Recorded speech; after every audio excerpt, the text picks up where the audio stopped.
गोसी के social insurance के 2 से 3 आर्टिकल पॉइंट्स ऐसे हैं, मैं समझ रहा हूं कि यहाँ पे बता दिए जाएं जो कि आप एम्प्लॉयज के लिए बहुत बेनिफिट होता है। आपको पता है एम्प्लॉयर जो होता है वो 2% गोसी को पे करता है। जो ऑर्गेनाइजेशन है सोशल इंश्योरेंस की, उसमें कैसे कैलकुलेट होता है, वो बेसिक सैलरी प्लस हाउसिंग को मिला के 2% एम्प्लॉयर जो होता है पे करता है। एम्प्लॉय कुछ नहीं पे करता। एम्प्लॉय को बहुत से बेनिफिट्स होते हैं जो कि एम्प्लॉयर ही लेके देता है।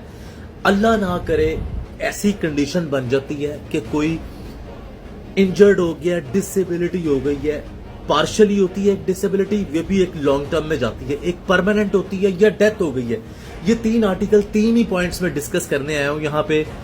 इस केस में क्या होता है, आपका एम्प्लॉयर जो ऑफिशियल्स होते हैं, अल्लाह ना करे कोई इंजरी हो गई है पार्शली, उसमें आपकी सैलरी के हिसाब से आपको 5 साल की सैलरी मिलती है जितनी भी है, और मैक्सिमम 1,65,000 सऊदी रियाल तक जाती है।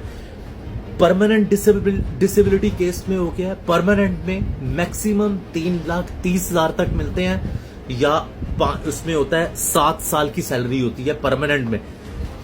सैलरी के पॉइंट ऑफ व्यू से मैं आपको बता रहा हूं, ये कैलकुलेट होता है, मैक्सिमम 3,30,000 तक जाती है। और सेम सिनेरियो डेथ केस पे है।